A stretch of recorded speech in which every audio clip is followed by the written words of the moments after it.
Ánimo. Bueno, vamos a informar como todos los martes sobre la situación de salud en el país. Quiero manifestar, expresar mi pésame a los trabajadores, a los amigos, a los familiares de Agustín Rodríguez Fuentes, secretario general del Sindicato de Trabajadores de la UNAM, que falleció.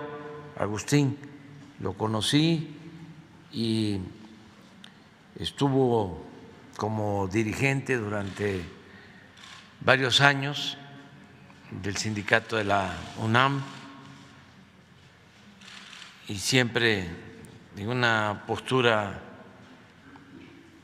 de defensa de los trabajadores y al mismo tiempo de conciliación. Entonces, un abrazo a todos sus seres queridos. Vamos a comenzar. El día de hoy, como ya afortunadamente, esa es la noticia, afortunadamente está bajando la pandemia, pues ya no consideramos que era necesaria la participación de la maestra Delfina Gómez Álvarez, porque hay normalidad en las escuelas, no ha habido ningún problema de nada. Lo mismo en el caso de Marcelo, que nos ayuda para todo lo que es el abasto de vacunas, pero lo cierto es que ya tenemos vacunas suficientes. Podría decirles que están garantizadas las vacunas para todo el año, las vacunas de refuerzo. Ya tenemos adquiridos los lotes que nos harían falta para el refuerzo y pagado además por adelantado, o sea, no tenemos problema. Y por lo mismo, como ya están las vacunas en sitio, pues tampoco va a participar el general secretario Sandoval, que nos ayudan en la logística y en la distribución, porque no tenemos ahora que informar sobre distribución de vacunas, porque ya lo que se tiene está en los estados. Entonces, por eso, nada más, el doctor o los doctores están aquí con nosotros para informarnos de cómo vamos. Adelante, doctor.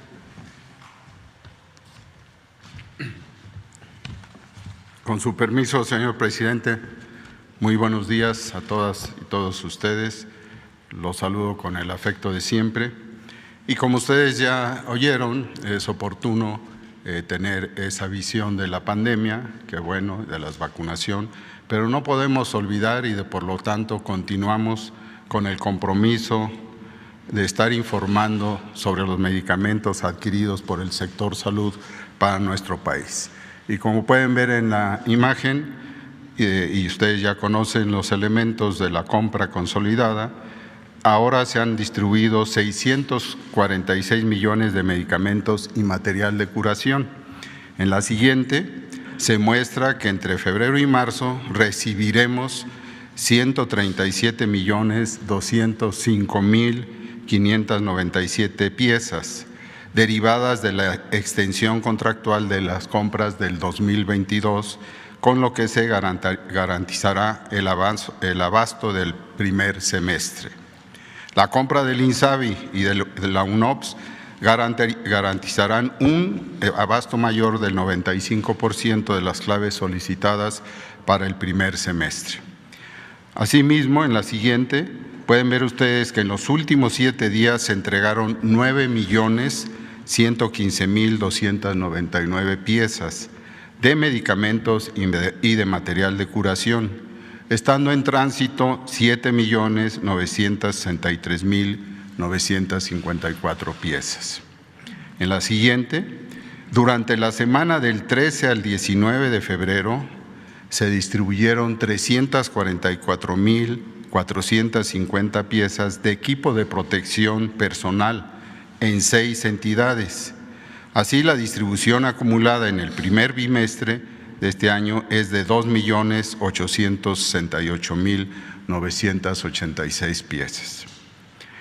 Por otro lado, en la siguiente pueden ver que el INSABI, con la suma de las 28 entidades federativas del plan de distribución de la última milla y con ayuda de Sedena y Birmex, distribuyeron en los estados de México y Veracruz 246.684 piezas para abastecer 554 unidades de salud.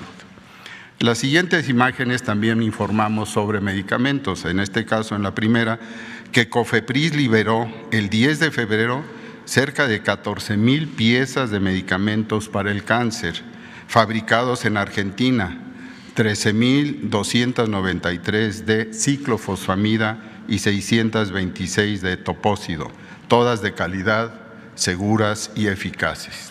Y por último, en la siguiente les comunico que del 12 al 18 de febrero se prepararon 2.603 mezclas oncológicas para pacientes del Instituto Nacional de Cancerología, del Hospital Juárez de México y del Instituto de Enfermedades Respiratorias. En siguientes días se sumarán a esta unidad de mezclas de medicamentos el Hospital General de México para así completar lo que es en la zona metropolitana y cercanías la preparación de estos productos, donde se suman diferentes antineoplásicos de acuerdo a la enfermedad y antibióticos, así como suplementos para alimentación nutricional. Muchas gracias.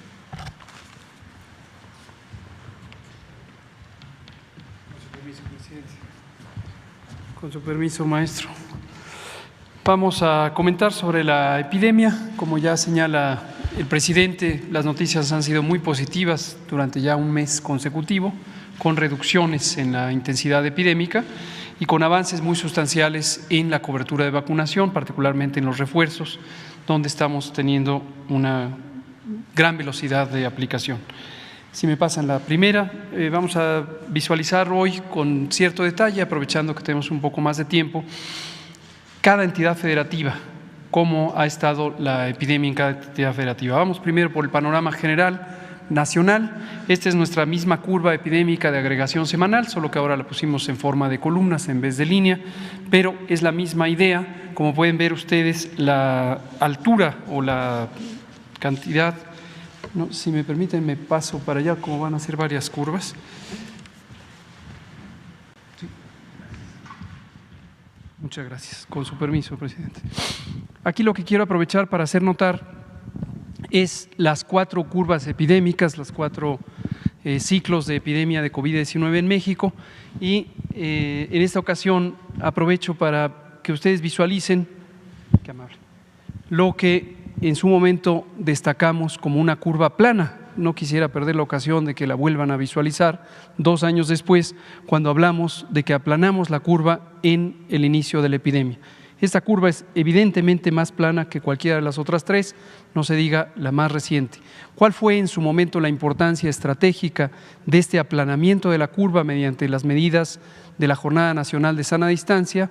El lograr ganar tiempo suficiente para acondicionar los hospitales y hacer la más grande expansión hospitalaria que haya ocurrido en el continente, según lo ha reconocido la Organización Panamericana y Mundial de la Salud. Esta curva plana fue lo que nos permitió.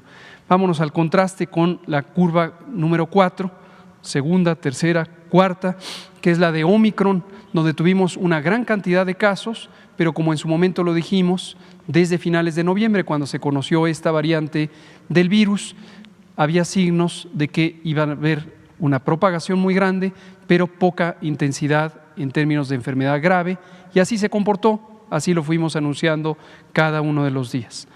La siguiente, por favor. Aquí vemos la hospitalización, vean ustedes cómo el patrón es muy diferente, en vez de que la última curva sea la más grande, es la más pequeña. Primera curva, segunda curva que fue la más intensa, y después tuvimos la tercera y la cuarta, y tenemos una reducción o una comparación de 82% con respecto a la punto máximo de la epidemia, el momento en que nos encontramos actualmente en ocupación hospitalaria. Nunca superó del 50% la ocupación hospitalaria nacional, porque tuvimos suficientes camas, producto de la reconversión, pero además teníamos ya una gran proporción de la población vacunada cuando llegó esta cuarta ola. La siguiente. Lo mismo en las defunciones, vean ustedes que la segunda ola fue la más intensa y después tuvimos la tercera y la cuarta, y también la comparación es muy notoria entre el punto máximo de la segunda curva y el momento actual, hay 76% de diferencia. Y afortunadamente llevamos también ya 2 semanas consecutivas de reducción de la mortalidad. Ahora vamos a ver en las siguientes lo que ocurre en las escuelas. Esto también lo hemos estado destacando porque es un monitoreo que nos interesó desde el inicio, cuando decidimos que se abrieran las escuelas para no perder ya los beneficios de la actividad educativa, y fuimos monitoreando para que no hubiera contagios en las escuelas. Lo que encontramos es que no los hubo, siguió reduciendo la epidemia, y fue durante el periodo vacacional de invierno donde empezó la cuarta ola, completamente independiente de la apertura de las escuelas. Igual que en todas las edades, hubo un incremento de los casos, menor proporción de casos graves. Afortunadamente en la infancia es donde existe la menor probabilidad de que haya enfermedad grave, y después empezó desde el 15 de enero a reducirse. Y el porcentaje de personas menores de edad que representan casos en la epidemia se mantuvo estable o incluso disminuyó a lo largo de esta curva número 4. La siguiente nos muestra la afectación de escuelas. Ha estado fluctuando desde punto 2, la semana pasada informamos punto 12, actualmente punto 14, una pequeña variación, el número o proporción de escuelas que han tenido algún grado de afectación. Mayormente se presenta un caso en algún salón, se interrumpe la actividad en un salón o a veces en los planteles durante 5 a 7 días. La siguiente. Ahora sí vamos a ver en las entidades federativas, cada una de las entidades federativas, para que usted, si vive en cualquiera de estas 32 entidades, identifique lo que ha pasado en su localidad. La siguiente. Vámonos una por una, pero de manera ágil. Vamos a estar viendo lo mismo, la curva epidémica de casos registrados, en la gráfica grande en color azul, y en el recuadro más pequeño en color verde la curva de defunciones, los dos elementos más indicativos del curso de la epidemia. Este es Aguascalientes, y en todos los casos vamos a ver una primera curva generalmente plana, una segunda curva más intensa, una tercera curva más pequeña, y la de Omicron, la cuarta curva más grande en número de casos, y vean ustedes en la mortalidad. Aquí vemos que ya está disminuyendo, y lo mismo la mortalidad está en descenso. Mismo patrón para las 32 entidades federativas, lo vamos a ir apreciando. La siguiente, este es Aguascalientes, Baja California, lo mismo, casi se acaba ya la epidemia en Baja California, lo mismo las defunciones en claro descenso. La siguiente, Baja California Sur, mismo patrón. La siguiente, Campeche, lo mismo, casos, defunciones. La siguiente, Chiapas, lo mismo. Vean ustedes también la variación que existe en la intensidad de las curvas epidémicas entidad por entidad. Esto también en su momento lo destacamos desde el inicio de la epidemia, y la presentación de la epidemia no ocurrió al mismo tiempo en todo el país.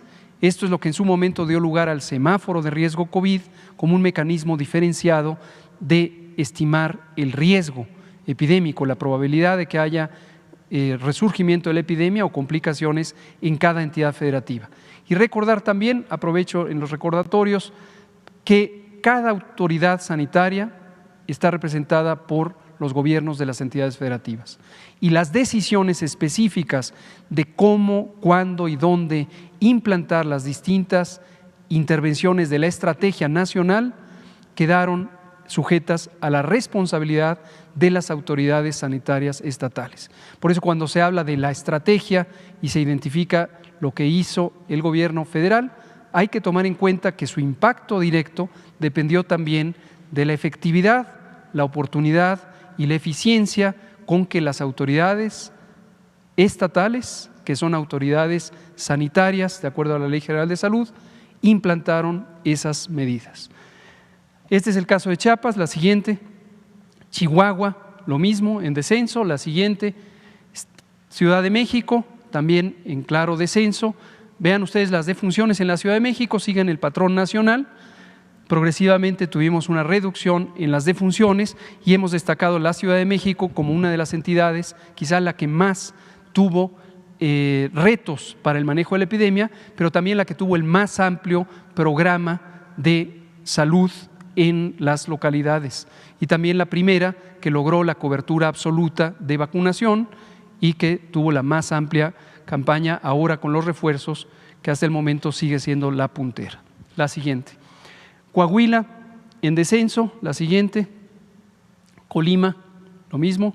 La siguiente, Durango. La siguiente, Estado de México, Guanajuato, Guerrero, Hidalgo, Jalisco, Michoacán, Morelos, Nayarit, Nuevo León, Oaxaca, Puebla, Querétaro, Quintana Roo, San Luis Potosí, Sinaloa, Sonora, Tabasco, Tamaulipas, Tlaxcala, Veracruz, Yucatán y finalmente, pero no menos importante, Zacatecas. Las 32 entidades federativas con una reducción drástica de la epidemia, prácticamente de salida en todos los casos y con reducción también muy significativa de las defunciones. La siguiente. La estrategia de vacunación sigue avanzando. La siguiente, en esta última jornada de ayer para hoy tuvimos 510,000 dosis aplicadas, pero también quiero destacar aquí, esta es la cifra de millón, vean ustedes, esta es la altura de 1,000,000. Durante varios periodos hemos tenido 1,000,000 de dosis o más. En la semana más reciente tuvimos 3 días, martes, miércoles y jueves, con arriba de 1,000,000 de dosis aplicadas, principalmente los refuerzos y un promedio nacional de 820,000 dosis al día. La siguiente. Ha mantenido siempre su ritmo ascendente la curva de dosis aplicadas. La siguiente, corresponden ya a 85 millones de personas, mayormente 93% esquemas completos. La siguiente. La cobertura nacional, como hemos destacado, está arriba del 90%, ninguna entidad federativa está por debajo de 70%, las que han significado un reto mayor son los estados que tienen dispersión territorial y poblaciones rurales, Chiapas, Oaxaca, Guerrero, pero encontramos muy buena colaboración tanto de las autoridades locales como desde luego de las poblaciones y las autoridades municipales. La siguiente. Este es el resumen de lo que se ha logrado, es 86% la cobertura para cualquiera de las edades que se están involucrando, 90% la cobertura en adultos, es lo que acabo de presentar, y vean ustedes, niñas, niños, adolescentes, 14 a 17 años, 52%. La siguiente. Respecto a los refuerzos, estos son los grupos de edad específicos, 69% la cobertura en personas de 60 años y más, 43% en personas de 40 años y más y 24% en el grupo que se abrió hace 12 días, el grupo de personas de 30 a 39 años. La siguiente. Hemos recibido 202.5 millones de dosis de estas 7 vacunas. Aquí se ve lo específico. Como ya habíamos anunciado, estamos en proceso de recibir 18 millones de dosis adicionales del mecanismo COVAX, que nos queda todavía pendiente que nos entreguen el producto, y tenemos reservas completas de las que han llegado. Ya se han distribuido prácticamente todas, se han aplicado prácticamente todas, pero con estas 18 millones y otro tanto que quedará por definirse por parte de COVAX, tenemos suficiente para cubrir todos los refuerzos que están pendientes. La siguiente.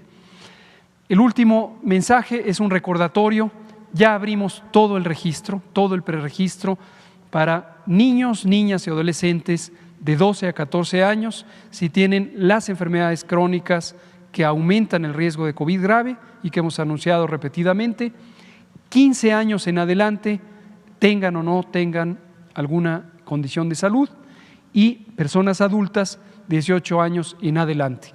La página es mivacuna.salud.gov.mx y es importante registrarse, nos ayuda a planear la distribución de vacunas, pero toda persona que no se haya vacunado es bienvenida a vacunarse en los puestos de vacunación.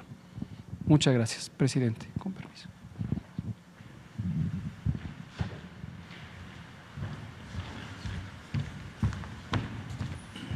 Vamos de este lado, porque ayer estuvimos las dos compañeras, 3, 4, 5, pues. Y queda pendiente, 6. Buenos días, presidente. Hans Salazar, de Noticiero en Redes.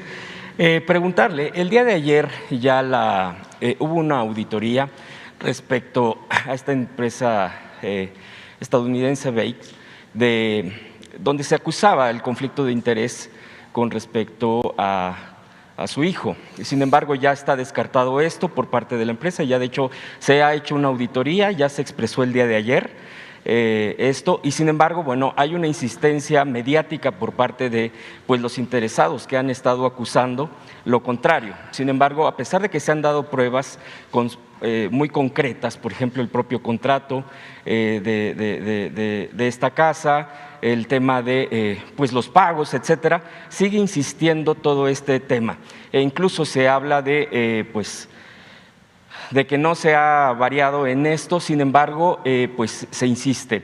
Yo preguntaría, presidente, en todo este tema de lo que sigue esta andanada mediática, porque es una clara andanada mediática en contra, ya se ha expresado aquí, con fines no meramente periodísticos, sino incluso de no sustentar, de inferencias, así como ya eso es una palabra que es más común actualmente en la parte de los medios, y que son medios masivos, son periodistas que han tenido ya un papel muy concreto de estar golpeando directamente.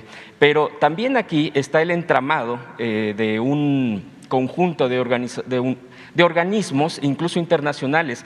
Permítame, y aquí ya también se ha mencionado, la USAID, que depende del Departamento de Estado de Estados Unidos, que directamente está financiando, o por lo menos hay elementos que comprueban este financiamiento a Mexicanos contra la Corrupción, así mencionado, del señor Claudio X, y que tiene el vínculo con el señor que le llaman Lord Montajes. Ahora bien, hay otras organizaciones como NED, Atlas Network, Cato Institute, que han estado también inherentes al tema de la política nacional. Por ejemplo, han venido conferencistas claramente con una tendencia ultraderecha, claramente con una tendencia opuesta al signo del propio gobierno de la Cuarta Transformación, en donde han estado inmersos. Usted ya ha pedido también información respecto al origen de estos recursos, a que se informe. Sin embargo, este tipo de organismos siguen operando. Por ejemplo, hay varios empresarios que tienen que ver con sus organizaciones que aparentemente son no gubernamentales, o así se les ha mencionado, o de la sociedad civil, pero están haciendo una operación política claramente, y que estos recursos probablemente sigan fluyendo, presidente. Finalmente, yo en este sentido, en todo este esquema, en los elementos que le menciono que han salido el día de ayer, esto no tendría, usted lo lee como también una posible injerencia de esto de golpeteo, incluso externo y aquí nacional, contra la propia reforma eléctrica, presidente, y una presión para que evidentemente pues los intereses de ciertas empresas transnacionales no se vean afectadas con esta reforma que pretende la soberanía al país, presidente. Pues sí, ese es el fondo del asunto, ¿no? No es una campaña mediática sin causa de fondo.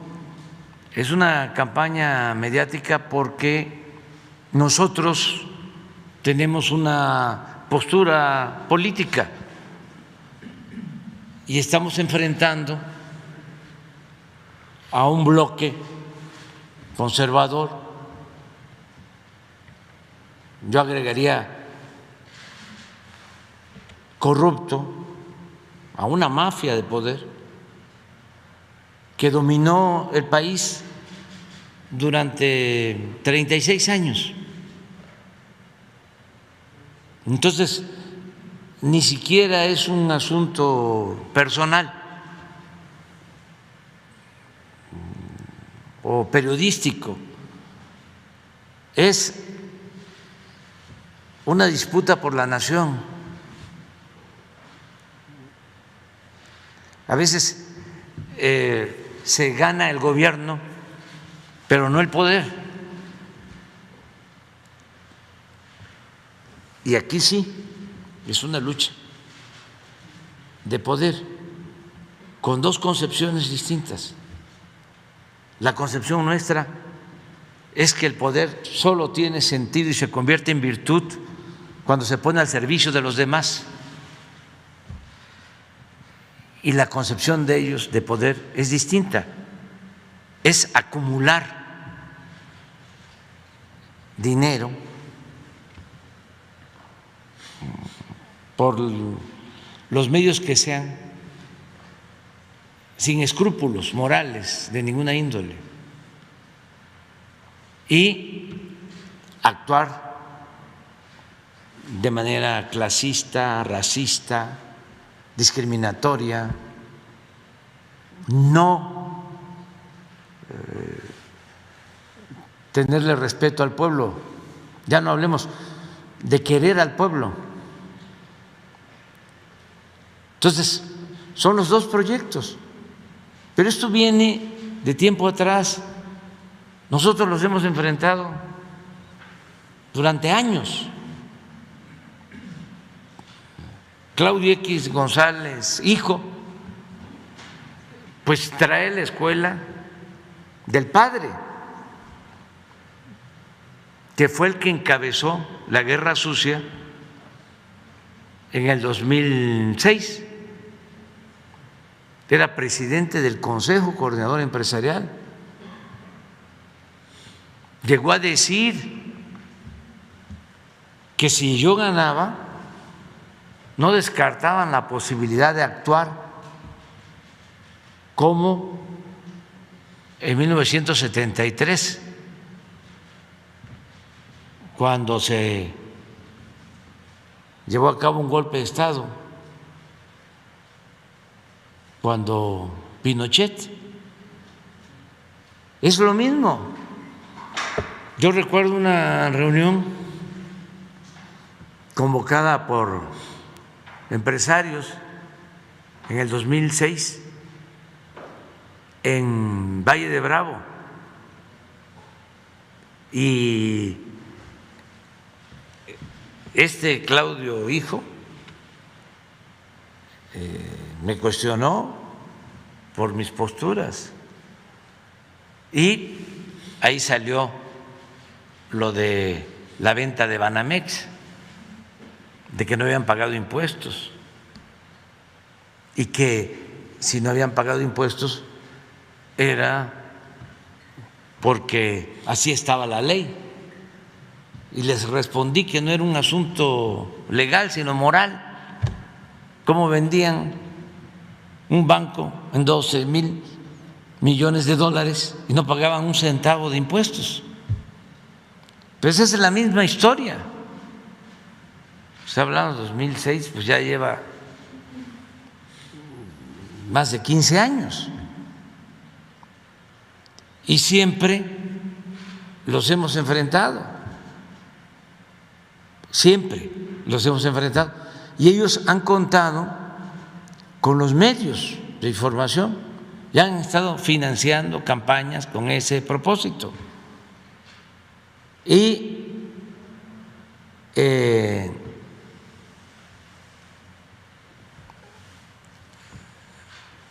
convocan o enganchan a periodistas que los vuelven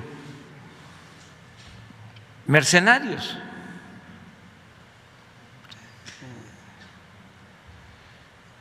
Para hacer investigaciones en contra nuestras, en contra de nosotros. O sea, imagínense cuántos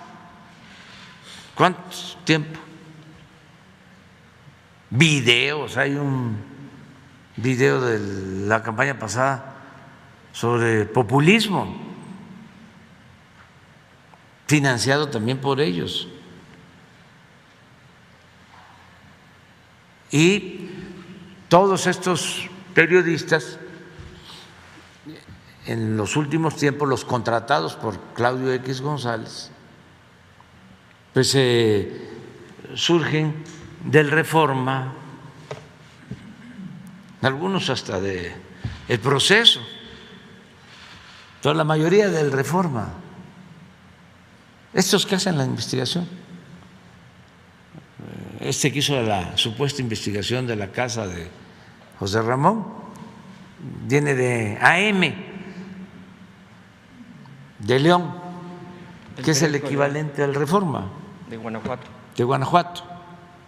Y se atrevió a decir Carmen Aristegui de que era un hombre o un periodista objetivo, que por eso ella… De prestigio. De prestigio. Pues sí, en ese ámbito donde se forman, tienen prestigio, porque están alineados a un bloque conservador. Entonces el propósito es dañarnos, el que puedan desacreditarnos, nada más que no lo han logrado ni lo van a lograr, porque tenemos autoridad moral. Ya lo he dicho varias veces, si fuésemos corruptos como ellos o deshonestos, porque no solo es dinero, es deshonestidad, falta de ética en el periodismo, es mentir, hacer daño sin tener elementos, sin tener pruebas. Bueno, si no tuviésemos como escudo nuestra autoridad moral, ya nos hubiesen destruido. Es más, no estaría yo aquí, no hubiésemos aguantado. Pero hemos salido de la calumnia ilesos. Esta fue otra andanada y vendrán otras. Y es muy importante también que todo esto se ventile, se sepa de que los medios, no todos, pero sí son defensores de grupos de intereses creados, de gente que no pagaba impuesto, que manejaban la política económica, tenían mucha influencia con los presidentes. Imagínense si Claudio Papá fue el jefe de todo el grupo que llevó a cabo el fraude electoral del 2006, que se robaron la presidencia de la República. Pues ni modo que el presidente no lo atienda. Todavía hasta el sexenio pasado le recomendó al presidente Peña que para tener dinero en el gobierno que aumentara el precio de las gasolinas, y le hicieron caso. De 10 pesos terminaba costando la gasolina 20, y ese fue Claudio X González, papá, y el hijo pues es lo mismo. La señora Amparo Casals, pues también de gobernación con Krill, vinculada al grupo de Aguilar Camín, desde luego a Claudio. Entonces son los mismos que hemos enfrentado desde hace mucho tiempo.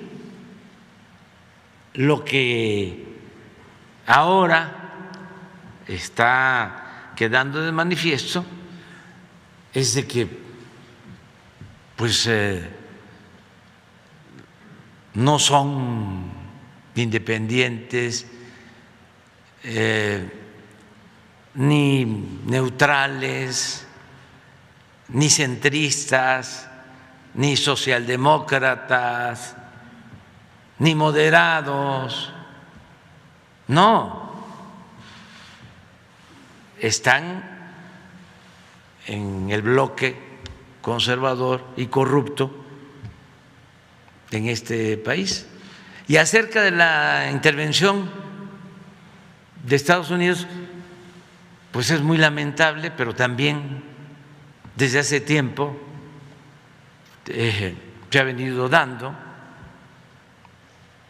en los cables de Wikileaks, que por ejemplo toda esa gente,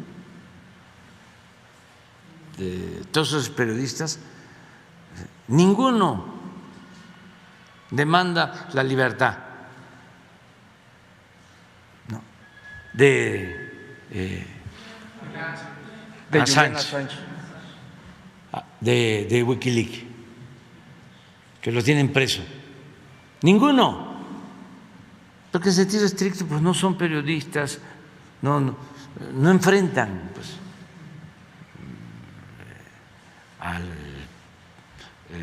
poder opresor, no, enfrentan a quienes luchan en contra de la opresión. Entonces, ¿pero qué dio a conocer este periodista, este investigador? Pues son los cables de la información secreta, y ahí en esos cables que tienen que ver con México aparecía que la señora Denise Drescher iba a la embajada de Estados Unidos a informar.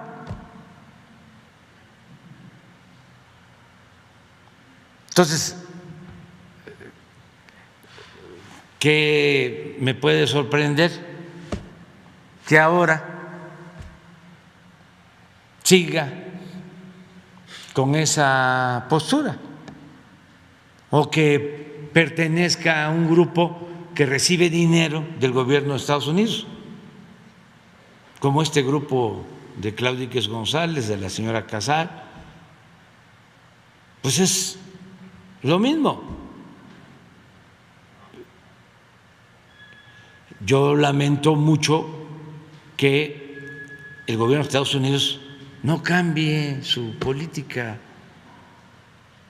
exterior, que sigan practicando la misma política de hace 2 siglos. ¿Cómo se llamaba el embajador famoso? Poinsett. Se van a cumplir 200 años de que comenzamos con la relación o el reconocimiento de las relaciones entre Estados Unidos y México. En este año se cumplen 200 años. Y Poinsett era embajador de Estados Unidos en México y se metía a la política interna. En ese entonces los partidos eran las logias masónicas y habían 2 logias, la yorquina y la escocesa. Y Poinsett, pues desde entonces tenía una representación del gobierno estadounidense. Pero bueno, ya pasó tiempo. ¿Cómo va a ser lo mismo? Yo no estoy tratando este asunto de manera sistemática porque la verdad me apena. Son de estos asuntos que dan pena ajena. ¿Cómo en cuestiones fundamentales como el tratado comercial, la integración económica, comercial de América del Norte, cómo voy a tratar esos importantes temas para las naciones con el dinero que le dan a Claudia X González y a la señora Casal? O sea, es rebajarse como gobiernos y como naciones. Ojalá y pues se haga una revisión de esas políticas. Es lo mismo del señor Ted Cruz. Ted Cruz. ¿Cómo se llama? Ted Cruz. Ted Cruz, sí. Imagínense, ¿por qué se mete? Porque es amigo de Junco. De Junco. De Reforma. ¿Qué tiene que meterse? Yo le diría a los estadounidenses que son nuestros amigos, que tenemos muchos amigos en Estados Unidos y muchos amigos estadounidenses de origen mexicano, pues que consideren a ese señor como un metiche.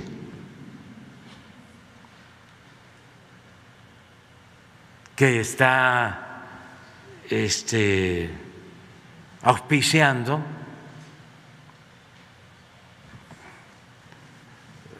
la discordia. Y esto que lo tomen en cuenta por si este señor quiere seguir siendo senador o gobernador o presidente, pues que no estén pensando en una persona así. Claro que somos libres, pero imagínense un candidato a algún cargo en cualquier país que se mete en la vida interna de otro país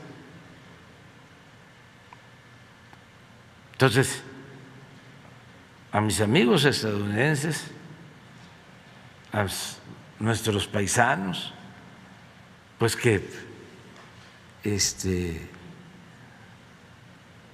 no le tengan confianza a este señor Ted Cruz, porque es chueco.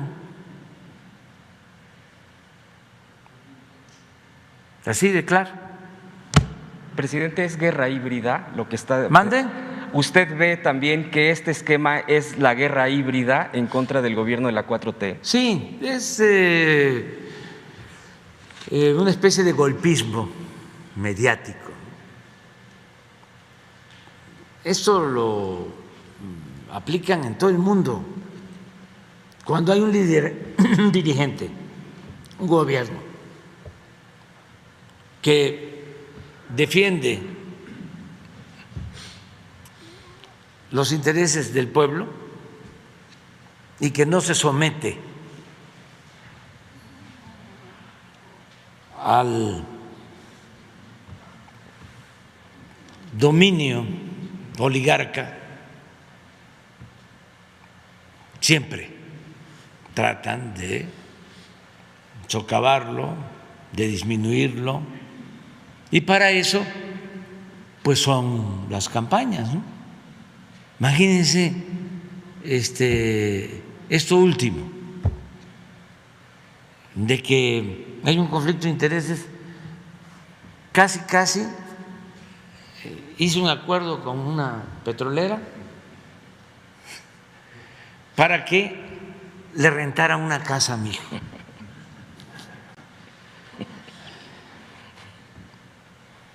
Ese es el gran periodista, ¿cómo es que dijo Carmen Aristegui? Prestigioso. El prestigioso periodista.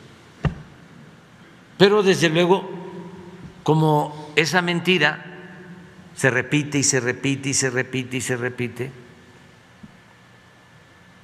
pues puede convertirse en verdad o confunde. Por eso hablo de que la calumnia cuando no mancha tizna. Además, los conservadores, que no solo son estos corruptos,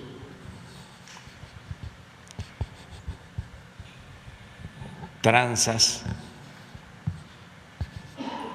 también son gente que tiene un pensamiento retrógrada. Entonces esos son dogmáticos, esos creen todo, se tragan todo, con gusto además. O sea, no entienden nada, Esto lo saben en las familias, ¿no? Hay quienes tienen hermanos, tíos, papás, así, y no pueden hablar con ellos. Se llega a casos en donde no se tocan esos temas en familia, porque no hay ninguna posibilidad de que entren en razón. Yo también por eso no dedico mucho tiempo a querer convencer a la élite y a algunos sectores de clase media. No.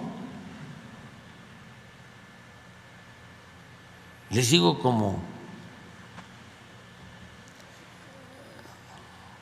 lo mencionaba el maestro Pellicer, sigue usted su camino, ahí vas bien, sigue escuchando a Loret, sigue escuchando a Carmen Aristegui, sigue leyendo el Reforma, vas muy bien, el Universal, ahí la llevas. Está bien, estás bien informado. O sea, a mí me importa más y dedico mucho más tiempo a estar informando a la mayoría del pueblo. Y no me cuesta mucho trabajo, porque es una mente más abierta, limpia.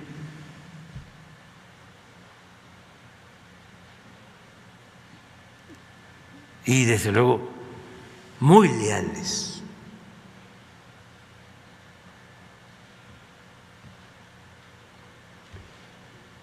Muy leales. Imagínense, hay políticos, mujeres, hombres, que nosotros les dimos la oportunidad. Yo soy responsable, soy culpable, porque los invitamos a participar.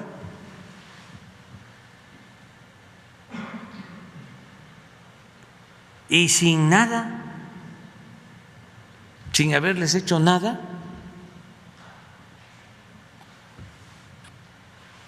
traicionaron el movimiento.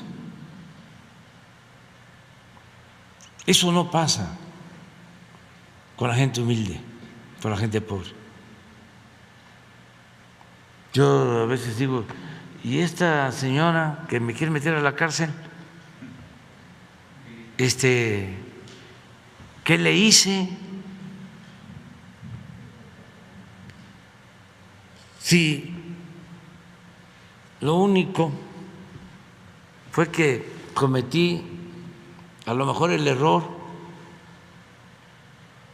de invitarla,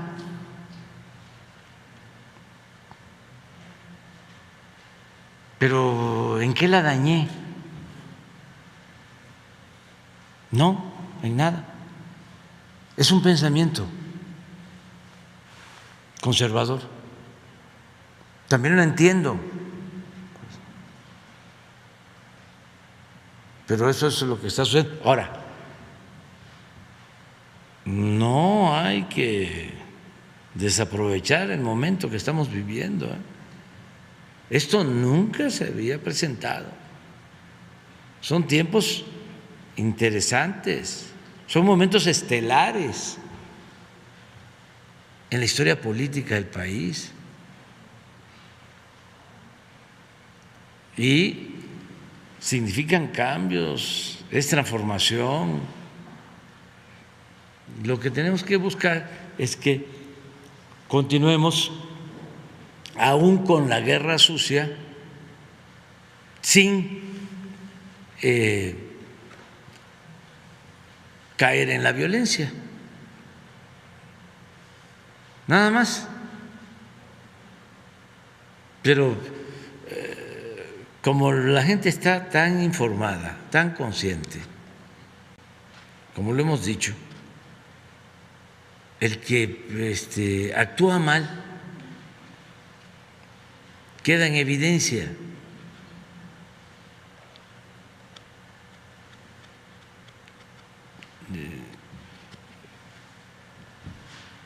Y hay cosas que se tienen que seguir tratando, debatiendo, como lo de los sueldos de los altos funcionarios públicos.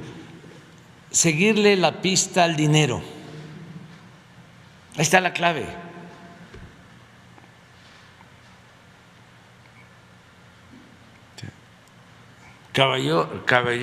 Poderoso caballero don dinero. Ahí está todo. Y no dejarse engañar de que es distinto esta periodista o este periodista que este otro. No, es como antes, que se decía que un partido era distinto a otro. No, son iguales. Unos corruptos, hipócritas. Y los otros, corruptos, cínicos. Es lo mismo en el periodismo. Lo decía el doctor Nava. Decía, aquí en San Luis hay 2 periódicos. Uno abiertamente en contra de nosotros. Y otro pseudo plural. El que más daño nos hace, decía, es el pseudo plural. Por eso es cuando dicen que son distintos Carmen que Loret, yo digo, ¿quién sabe? Políticamente hablando. Porque Loret, ¿qué escrúpulos puede tener? O sea, eso es abierto, como decía don Fidel Velázquez. ¿Soy charro y qué? Pero lo otro es la simulación, la supuesta objetividad, la independencia.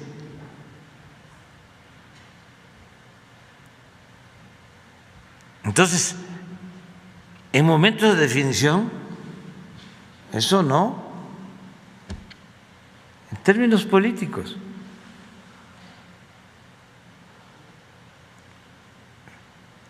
No hay muchas diferencias y mucha gente se confunde con ese tipo de periodismo, que creen que son independientes, que no tienen partido, que no pertenecen a ningún grupo. ¿Cómo no? Pertenecen al bloque conservador. Nada más con el hecho de escribir en Reforma, pues ya se sabe cómo se piensa.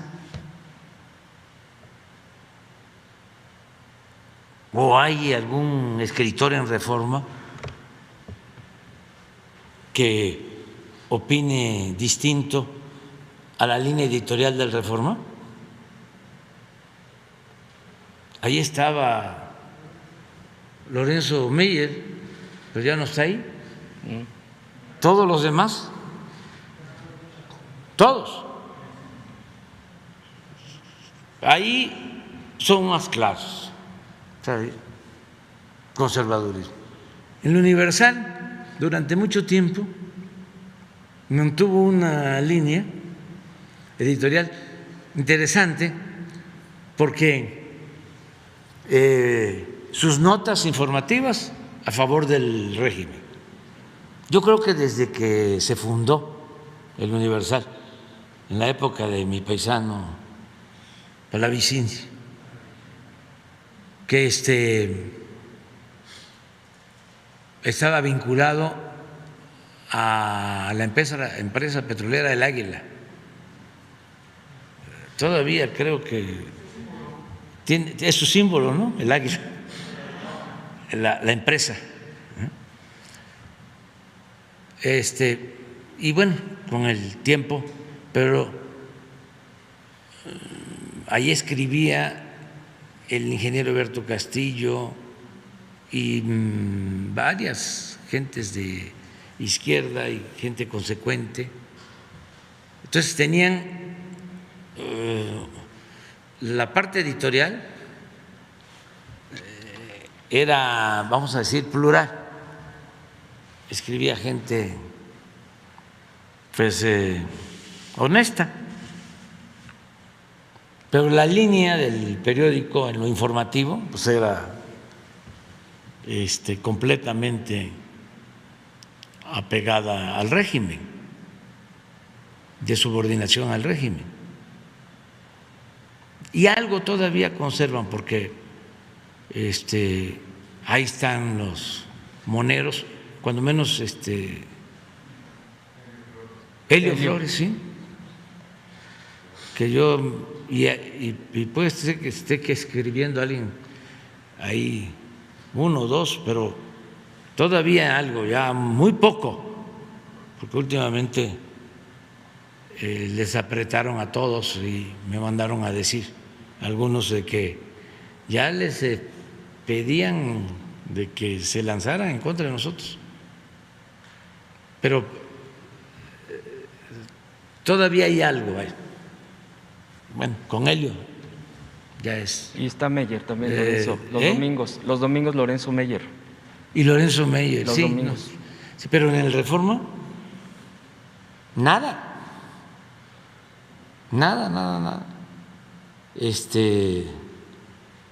Y forman parte pues de ese grupo. Entonces no, y muy vinculados a esta política de financiamiento de Estados Unidos o de injerencia de Estados Unidos en los asuntos internos del país. Segundo tema, presidente,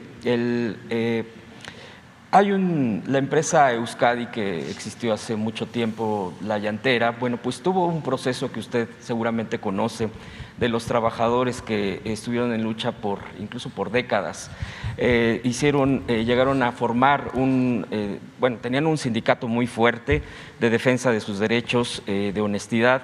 Sin embargo, bueno, pues los poderes económicos que incluso llegaron a intervenir por las negociaciones, por los acuerdos, las ventas, compras, etcétera, de acciones, llegaron a formar una cooperativa. La cooperativa actualmente existe, sin embargo, también desafortunadamente, pues el dinero, el tema de quienes manejan luego las cooperativas, por ejemplo, el caso aquí mismo se ha expuesto de Cruz Azul, pues llega a corromper también a quienes encabezan. Ahí incluso le han entregado, entiendo yo, escritos a usted en sus propios recorridos. Esto está en la sede allá en el estado de Jalisco, en el Alto de Jalisco, el que encabeza y que están acusando, señalando más de 300 trabajadores de esta cooperativa, integrantes a Jesús Torres Nuño, que es quien ha estado manejando pues todo lo que tiene que ver con los recursos, los inmuebles, una serie de propiedades que no es poco, no es menor, es bastante grande, e incluso posibles desvíos en los recursos de la propia cooperativa, por ejemplo, en el tema de las aportaciones al IMSS, de las cuotas. Ellos tienen elementos y documentos al respecto de tener evidencia de posibles desvíos. Entonces, aquí lo que se está pidiendo, y repito, ya le han entregado peticiones al tema, es que está atorado esto en la Junta Federal de Conciliación y Arbitraje. El tema de la Secretaría del Trabajo no ha aportado bastante en cuestión de apoyarlos, de acompañamiento, pues como sus derechos también pudieran estar siendo defendidos, y también están pidiendo esta investigación a la propia cooperativa, a quienes están controlando esto de parte de la Unidad de Inteligencia Financiera, eventualmente, si es que obviamente hay los elementos suficientes que serían entregados por parte de ellos mismos, los trabajadores. Entonces, presidente, yo le preguntaría si pudiera ser, si usted está enterado de esto, entiendo, le digo que le han entregado documentos, y si esto se pudiera estar procediendo por parte del gobierno federal de acuerdo a sus facultades. Bueno, se lo encargamos a Pablo Gómez. Pudiera que los reciba directamente a los cooperativistas. Se ponen de acuerdo con Jesús. Sí. Directamente con Pablo Gómez. Y por último, presidente, ya no es pregunta, yo ya he hecho mis preguntas, pero sí creo que así como aquí se han, y lo digo con todo respeto a mis compañeros, que obviamente podemos tener diferencias, aquí se han expresado en el espacio de la mañanera, diferentes voces de mis compañeros, tenemos diferencias, pues de dónde venimos, los medios, etcétera. Y yo lo digo abiertamente, así como se han expresado aquí, no todos somos Loret, no somos mercenarios, muchos, no estamos en ese tipo de línea, y también creo que se tiene que escuchar en este tipo de espacios en la mañanera que habemos comunicadores a partir de diferentes experiencias de las propias plataformas digitales, de redes sociales, que no estamos de acuerdo y yo hablo por mí, yo no vengo a hablar por más, pero varios compañeros que yo conozco y que simpatizamos en la libertad de expresión, no compartimos ningún tipo de este tipo de actitudes mercenarias y muy al contrario, estamos por la libertad de expresión y creo que aquí se debe de escuchar también, así como respetuosamente hemos escuchado a otros. Y la diferencia, por ejemplo, que tenemos es que más allá de no preguntar, al contrario, creo que tenemos que preguntar, tenemos que avanzar y no revolver las cosas de una persona que ha estado usando los medios para golpear para fines políticos partidistas o políticos de ultraderecha.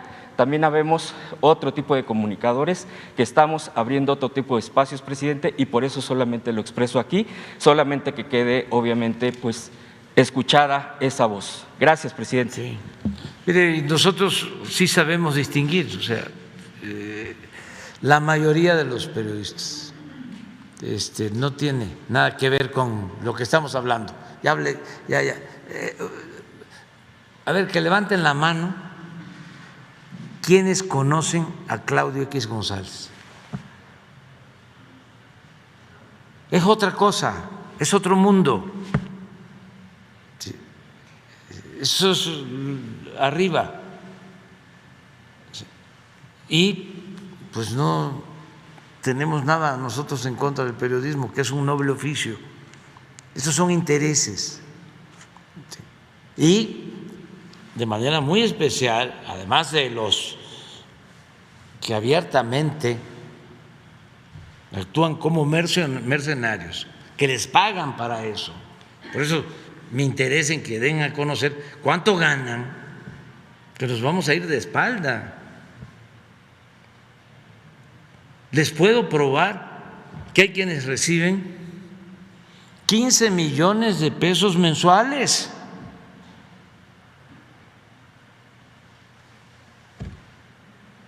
Pero ellos mismos lo podrían decir. He estado hablando de Jorge Ramos, de cuánto gana León Krause.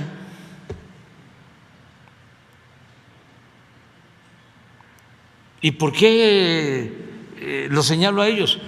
Porque están enfrentados a nosotros.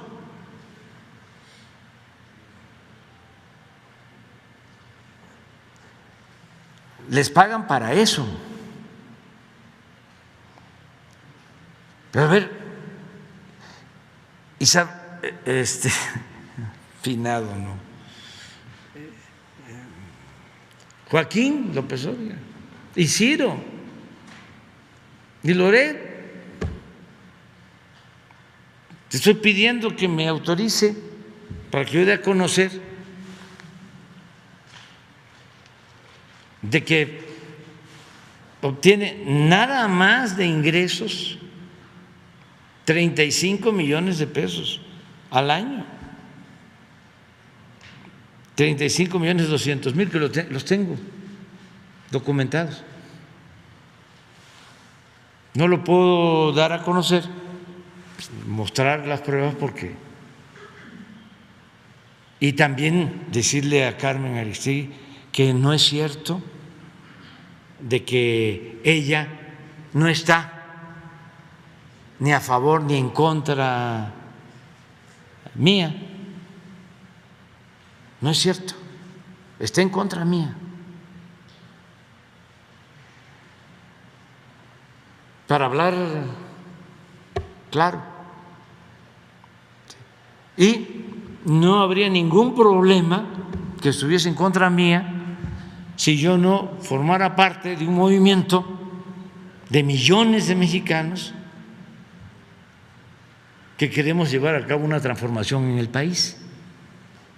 Ahora sí que no es conmigo, es con un movimiento transformador.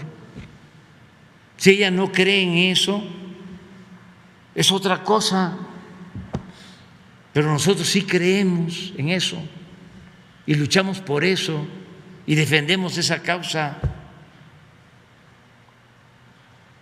Y además tenemos mucha fe en el porvenir y estamos sintiendo de que vamos avanzando. Y por eso estamos contentos, a gusto, felices.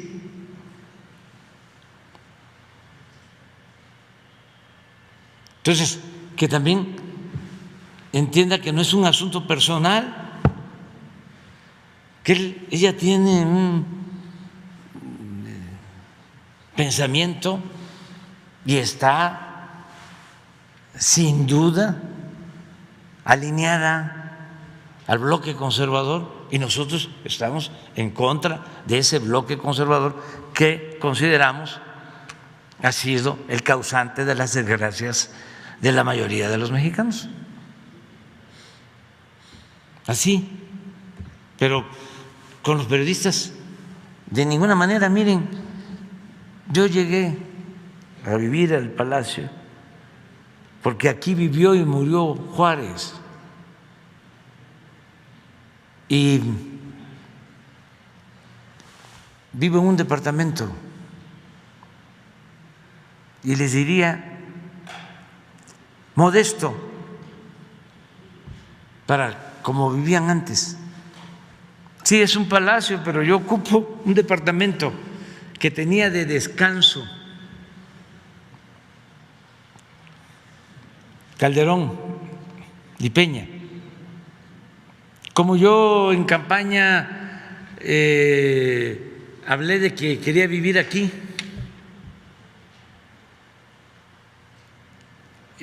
cuando visité al presidente Peña, ya siendo presidente electo, me dijo: mire, le voy a enseñar.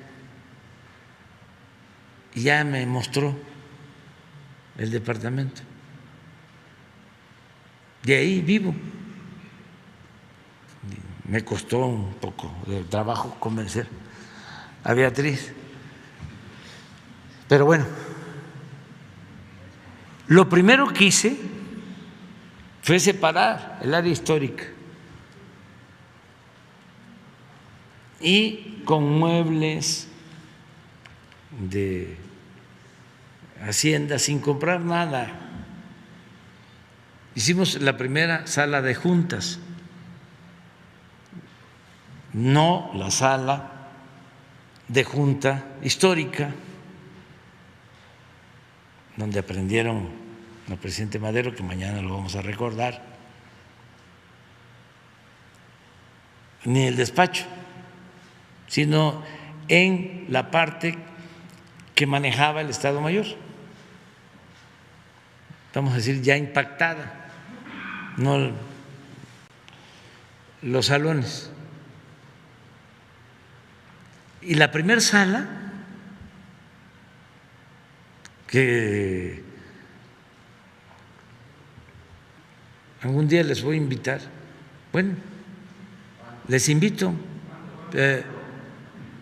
mañana, vamos la mitad y pasado mañana la otra mitad, así como están, esta mitad y la otra mitad. Sí, nada más ustedes, pero ya, y ya de los que vengan después, ya quedamos. Mañana terminando nos vamos a la sala, y pasado mañana, que es jueves, ¿de acuerdo? O sea, el ala izquierda y el ala derecha. No, depende de donde esté uno ubicado. Bueno, mañana les invito. ¿Saben cómo se llama la sala? Daniel Cabrera, que es el periodista que más admiro, el director del Hijo del Aguizote. Así se llama la sala, Daniel Cabrera, y entra uno y está la placa, no tenemos ninguna foto, y dice Daniel Cabrera y los olvidados, y van a ver qué periodistas hay ahí.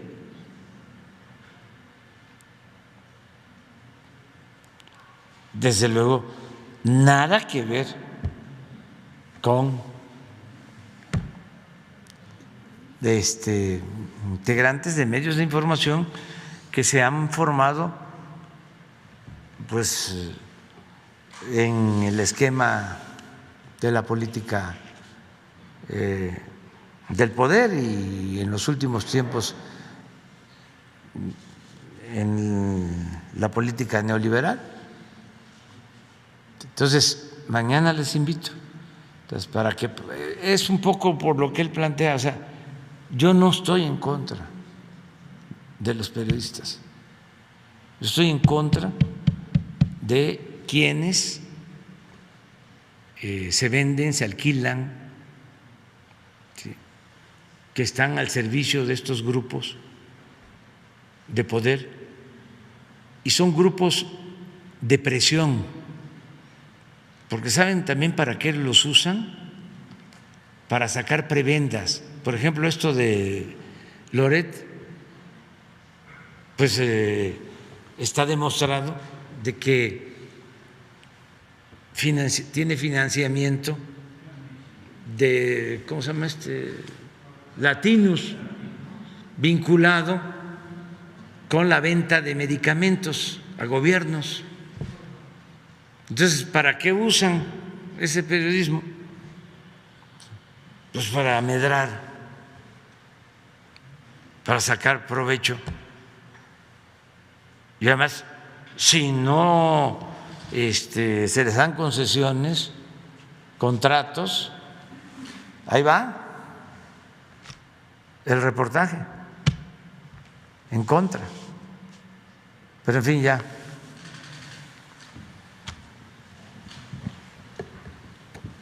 Buenos días, presidente. Shaila Rosagel, corresponsal de Grupo Gili, El Imparcial de Sonora, La Crónica de Mexicali, Frontera de Tijuana y El Imparcial.com México. Buenos días, secretario, subsecretario. Presidente, sobre los hechos registrados de violencia en Caborca, donde alrededor de 50 vehículos la semana pasada irrumpieron en Caborca y bueno, se llevaron a 5 personas que ya fueron liberadas. Presidente, ¿qué avances tiene en las investigaciones sobre lo que está sucediendo ahí en Caborca? Y pues, ¿qué se va a hacer para evitar que estos hechos se repitan? Ayer usted comentaba que Sonora salió en el 5º lugar ahí entre los 6 estados donde se concentra el 50% de los homicidios por lo que ocurre en Ciudad Obregón y Caborca precisamente. Entonces, que nos pudiera comentar. Pues vamos a continuar apoyando en Sonora para enfrentar estos grupos. Esto tuvo que ver, según alguna información, con detenciones que se han llevado a cabo en esa región de Sonora. Y fue así espectacular. Afortunadamente ya liberaron a los jóvenes y ya hay, vamos a decir, tranquilidad. No quisieron hablar, no han querido hablar los jóvenes. Entendemos por qué, pero se está actuando en Caborca y también en Cajeme, en toda la región, estamos trabajando ahí. Y sí, en los últimos tiempos estaba en 5º lugar Chihuahua y en 6º Sonora. 7º. Sí, y ahora pasó a estar entre los 6 con más violencia. Sí, lo tenemos registrado, eso estamos trabajando. Y decirle a la gente de Sonora que no vamos a dejar de actuar y de apoyar. Gracias, presidente. En otro tema, presidente, preguntarle, cuando ya se termine la aplicación de las dosis de refuerzo de la vacuna para los grupos prioritarios, si han pensado o analizado en incluir a los niños de 5 años en adelante, ya que se incluye ya a los adolescentes, pero a este grupo de edad, preguntarle esto. Sí, se está revisando, de acuerdo a lo que se recomienda, ¿no?, en estos casos. Hay manejo politiquero de un partido que está promoviendo amparos para que se vacunen. No hay ningún problema. Nosotros, si un juez decide que se tiene que vacunar a un niño, lo hacemos. Hay ciertas advertencias. Yo creo que Hugo podría explicar más sobre riesgos, y estamos cuidando que sea de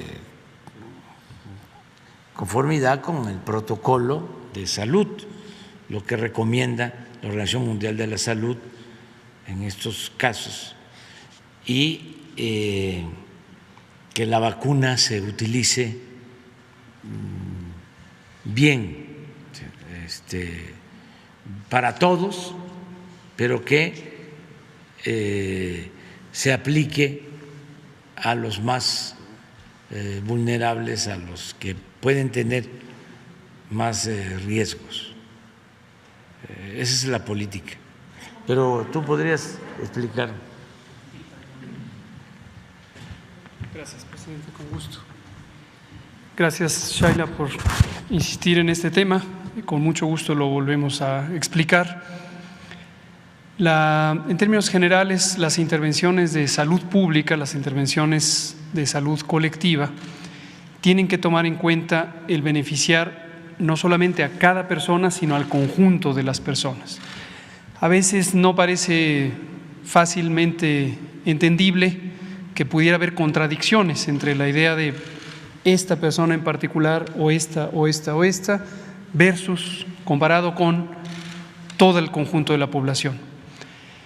Pero estas diferencias existen. Pueden haber situaciones en donde hay que pensar en el conjunto de la población porque es la manera en que se aprovecha más ampliamente la protección de una intervención de salud, en este caso las vacunas.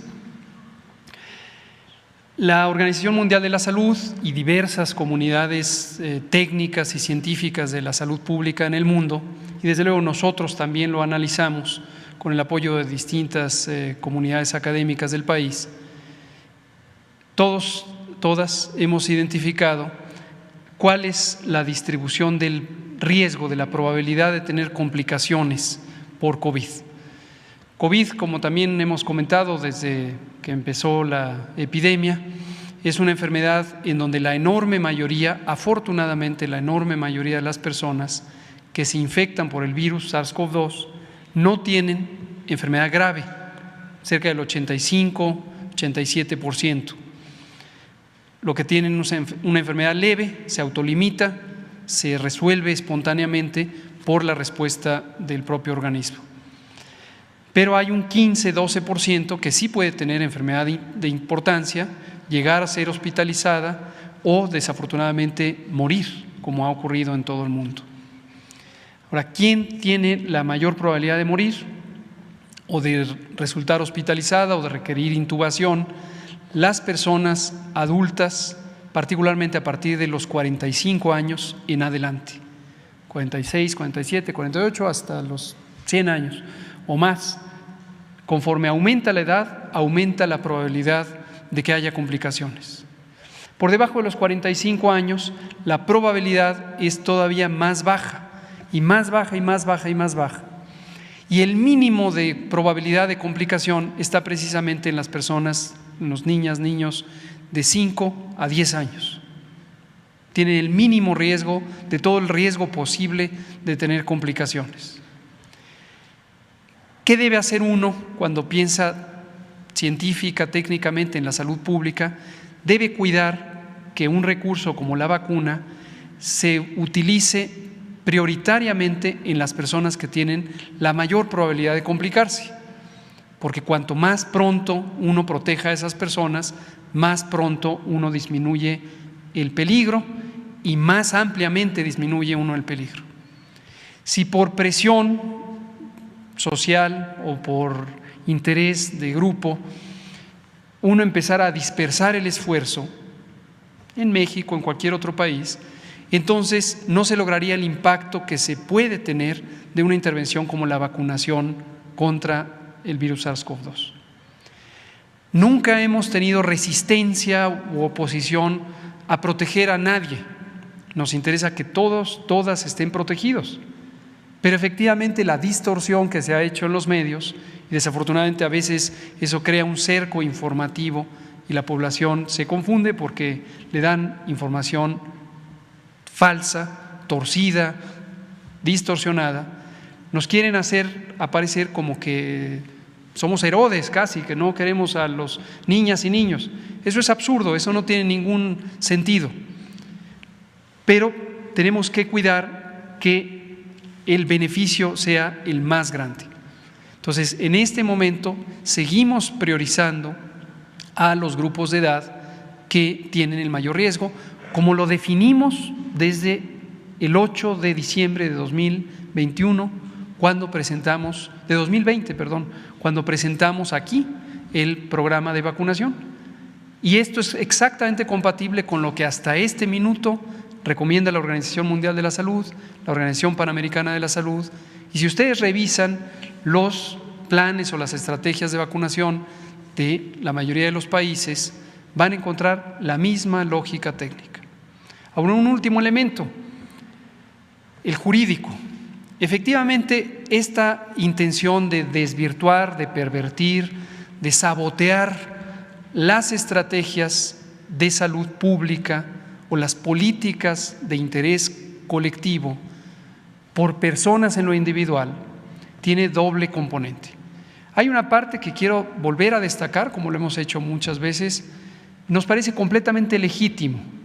Una mamá, un papá, un abuelo, abuela, cualquier familiar que vea a su hijo de manera directa y dice: yo quiero que mi hija, mi hijo estén protegidos.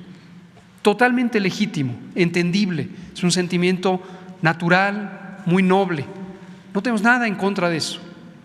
Lo que sí nos parece muy lamentable es que haya grupos de oportunistas que por razones económicas o por razones políticas o por lucimiento estén cazando prácticamente a personas que tienen ese noble sentimiento, familias, para estarlas estimulando a hacer estos amparos y llegar a resoluciones judiciales. Hoy es 22 de febrero, precisamente hace 3 años, el 22 de febrero de 2019, la Suprema Corte de Justicia de la Nación estableció una tesis de jurisprudencia. Esto quiere decir un pronunciamiento, una sentencia que ha sido repetida y se establece ya como un criterio general. Esa tesis de jurisprudencia, por cierto, la he mencionado muchas veces, me llama la atención que ningún medio de comunicación le haya interesado investigar sobre qué es eso. Pero hoy es 22 de febrero, hace 3 años la Suprema Corte estableció formalmente 2 perspectivas, 2 dimensiones del derecho a la protección de la salud. El derecho individual, que es más comúnmente identificado, y es cada uno de nosotros tenemos derecho a que se nos proteja nuestra salud, en lo individual.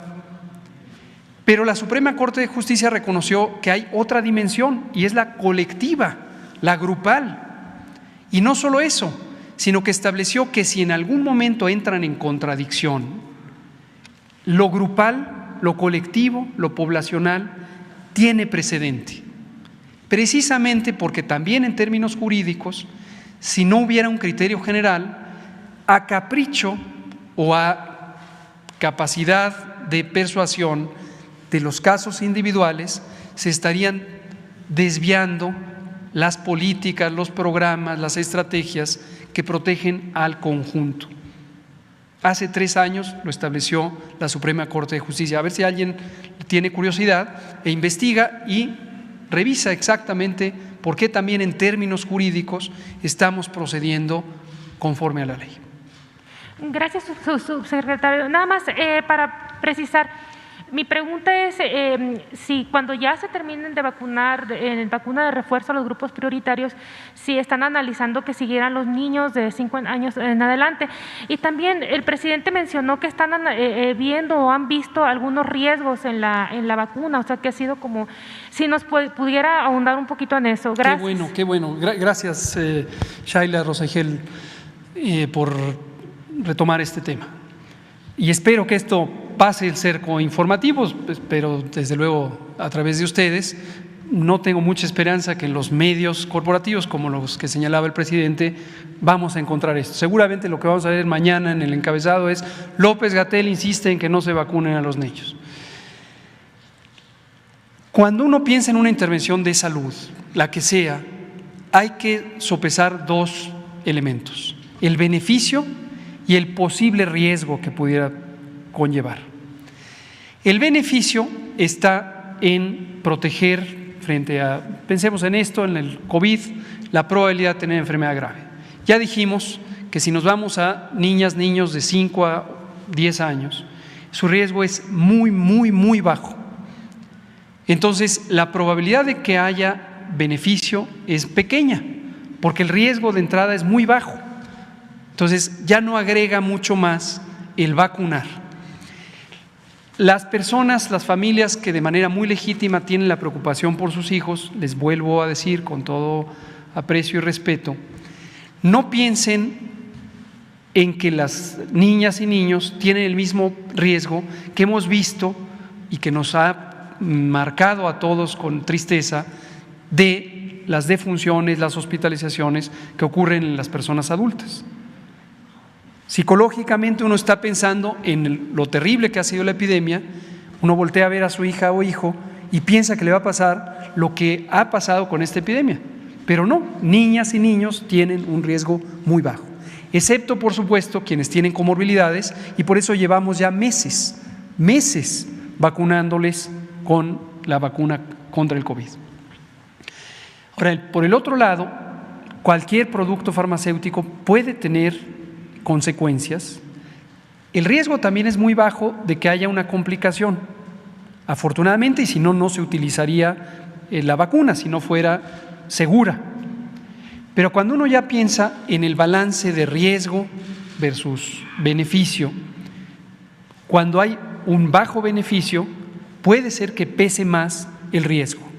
Algunas complicaciones, como puede ser la miocarditis, la inflamación del corazón, ocurren en probabilidad muy baja, pero si se compara con la probabilidad de que sea benéfico en una población con riesgo muy bajo, puede quedar empatado o incluso puede inclinar la balanza a decir, mejor no corro el riesgo porque el beneficio es muy bajo, aun cuando el peligro de daño también sea muy bajo, ¿no? Respecto a la pregunta, y para no dejarla suelta, aunque la hemos abordado muchas veces, con mucho gusto lo volvemos a explicar, no tenemos resistencia a que eventualmente, si la evidencia es convincente de que se necesita esa protección en niñas y niños, pudieran llegar a ser consideradas. Desde el principio lo planteamos en el documento, vean el documento del 8 de diciembre de 2020, está planteado desde el principio.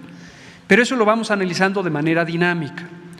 No perder de vista que hay muchas otras vacunas que existen y precisamente no se incorporan en el esquema de vacunación por las distintas realidades. Pongo un ejemplo: la vacuna de varicela, la vacuna contra la varicela, o la vacuna contra la hepatitis A. Esa es otra. Pero hablemos de estas dos, de varicela y de hepatitis A. La hepatitis A es una enfermedad que, si da en la niñez, la enorme mayoría de personas, estamos hablando de 99%, van a tener una enfermedad leve. Ciertamente les puede causar fiebre, malestar, fatiga, tardan unas semanas en recuperarse del todo, se sienten fatigados, los niños y niñas. Pero es una enfermedad leve. Si da en la edad adulta, puede dar una enfermedad grave. También en la minoría, pero puede ser grave. Sin embargo, cuando uno considera la perspectiva poblacional, colectiva, uno puede identificar que la utilidad de la vacuna es muy baja, porque la gran mayoría de las personas en México ya tienen anticuerpos contra hepatitis A después de los 15 años. La varicela lo mismo, la varicela exantemática es una enfermedad que si da en la infancia es una enfermedad leve, generalmente da entre los 8 y los 10 años de edad. Da fiebre, da ronchas, da vesículas, pápulas, deja algunas lesiones, pero es una enfermedad leve. Y pasados los 15 años, la enorme mayoría de las personas en el mundo, no solo en México, ya tenemos antecedente de varicela y tenemos anticuerpos contra varicela. Entonces, la vacuna igualmente no está incorporada en la gran mayoría de los esquemas de vacunación del mundo. Entonces, son ejemplos de vacunas que sí existen.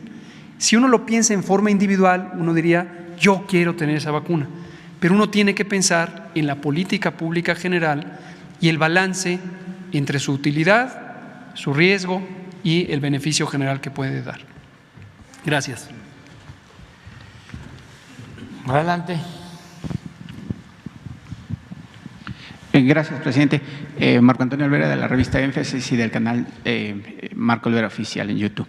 Presidente, el próximo 27 de febrero a las 12:30 del día, miles de mexicanos van a abarrotar el Zócalo capitalino con el afán de, por supuesto, refrendar el apoyo que tienen a su gobierno, y también el 10 de abril mucha gente va a salir, por supuesto, a votar para que usted sea mandatado para terminar los 3 años de su gobierno que le faltan, y por supuesto será un precedente para que los gobiernos que vengan después de usted, pues obviamente no se queden en el poder pese a que sean pues corruptos y estén saqueando el país. Sobre el tema de la prensa, presidente, yo quisiera insistir.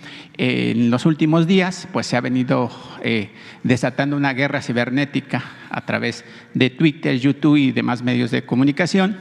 Sin embargo, yo quisiera escuchar su reflexión. ¿Cuál es el futuro de la prensa mexicana y de la prensa mundial? Porque pareciera que la prensa, no toda, por supuesto, pero pareciera que la prensa pues sigue haciendo de las suyas. En Suiza, los habitantes y el gobierno de ese país han votado para que ya nunca más se les dé dividendos del dinero público a la prensa. ¿Cuál es su reflexión sobre el futuro de la prensa, presidente? Aunque ya ha dado una explicación, pero yo quisiera saber cuál es el futuro que usted ve de la prensa, tanto de México como del extranjero, conociéndolo, porque pues ahora pues pareciera que Carmen Aristegui, Ciro Gómez Leiva, Carlos Marín y Loret pues han entrado al top 10 de las mentiras y el saqueo que han hecho a través de los grupos de poder, donde pues ellos han sido los cómplices de ese tema. Le tengo 2 preguntas, si me lo permite. Bueno, yo pienso que es un proceso de transformación que se va a dar de manera autónoma, independiente, aplicando la máxima liberal de que la prensa se regula con la prensa, que va a ser necesario que haya un cambio. Por ejemplo, aquí en México, si no preparan cuadros nuevos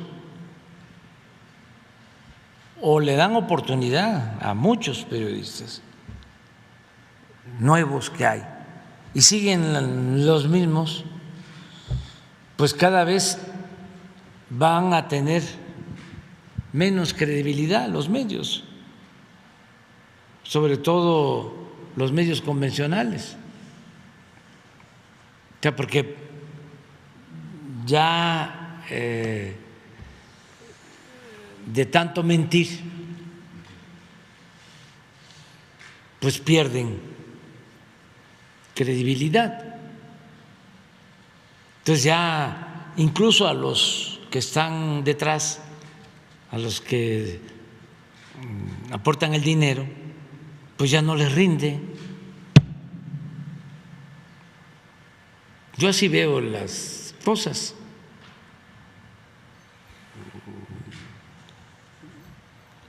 Antes era distinto, ahora ya esto es, porque tenemos un pueblo muy avispado, muy consciente, y esto es en el mundo. Todavía, ahora que estaba la campaña a todo lo que daba, ¿no?, en contra de José Ramón, de su esposa, decía un personaje, estamos a periodicazos acabando con el movimiento. No somos moscas, pues.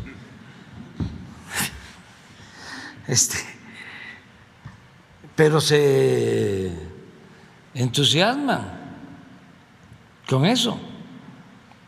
No han entendido que ya son otras condiciones. Y ahí van a ir poco a poco, porque mientras nosotros estemos aquí, vamos a estarnos defendiendo, porque es defender un proyecto, y vamos a estar aclarando, informando, argumentando, y desde luego con el compromiso de respetar la libertad de expresión a todos. No vamos a decirle a ningún dueño de medio de comunicación, ya no queremos que esté esta comunicadora, este comunicador. No podríamos hacer eso por principios, por convicciones. Pero ya la gente está pensando de otra manera. Acerca de la manifestación yo no tengo informes, y yo les diría respetuosamente que no se manifestaran, que no haya ningún acto de apoyo. Qué mejor, como ciudadanos libres, independientes, participen el día 10. Pero el INE no colocó todas las urnas. Por ejemplo, en mi pueblo hay 4 urnas para 45,000 habitantes, imagínese usted. Pero que el que quiere ser libre lo será. Entonces, si hay que estar desde un día antes, hay que estar. Así hemos enfrentado todos los obstáculos siempre. Nunca ha sido fácil. Siempre hemos luchado en contra de la corriente. Estamos enfrentando al INE. Parece mentira, pero es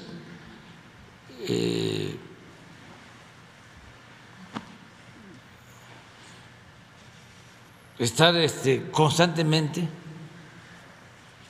remontando pues todos estos desafíos.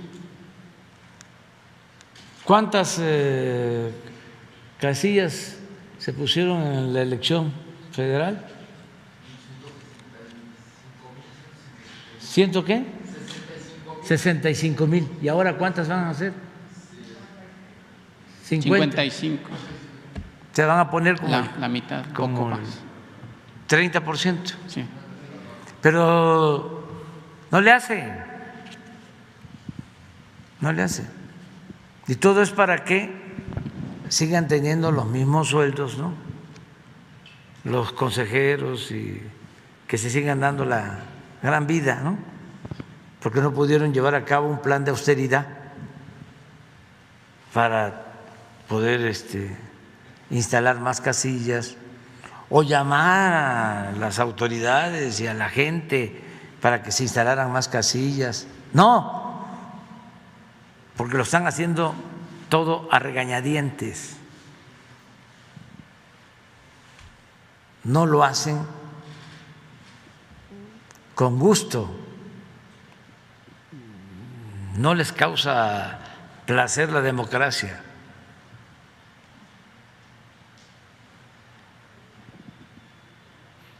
Pero bueno,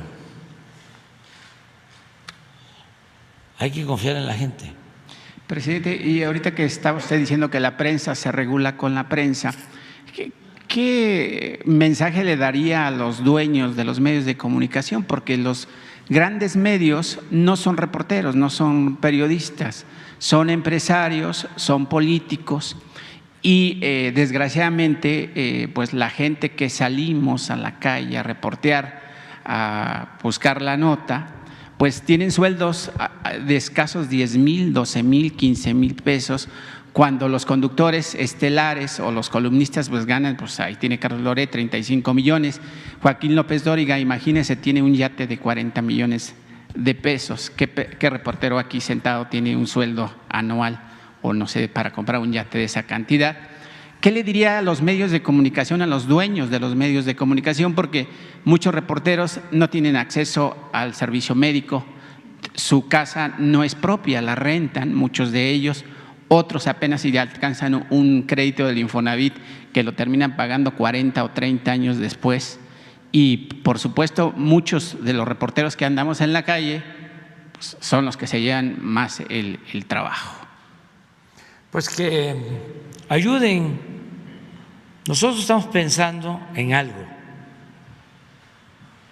Ahora que fui a Chihuahua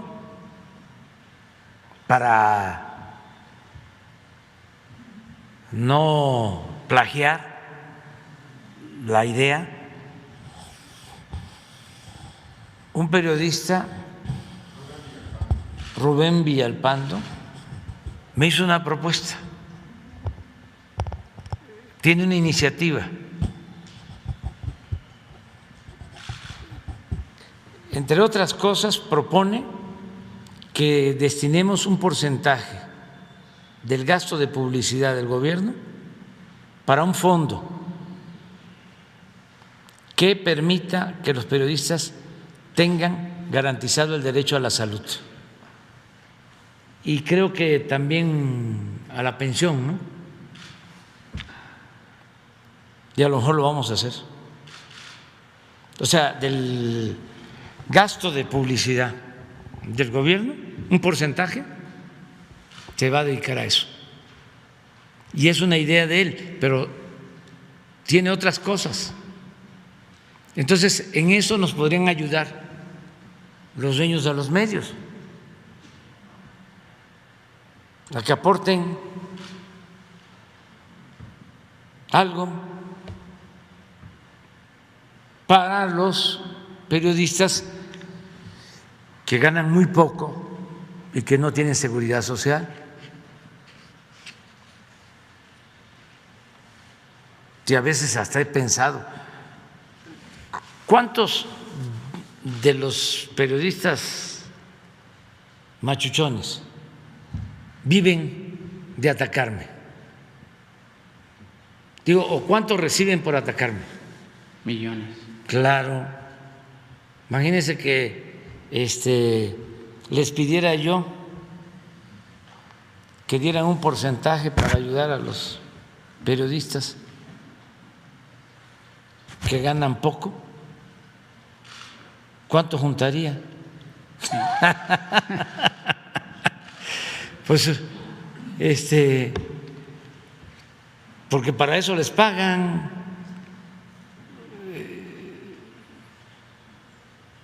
Porque tener un gobierno con respaldo popular,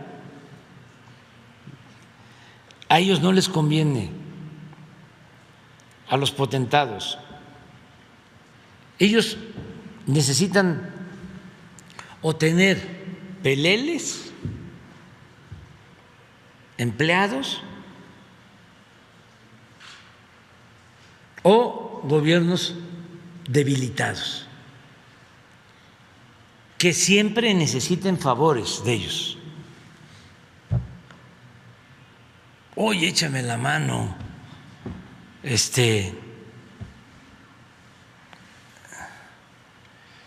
voy a hacer una gira y quiero que le pongas color y calor.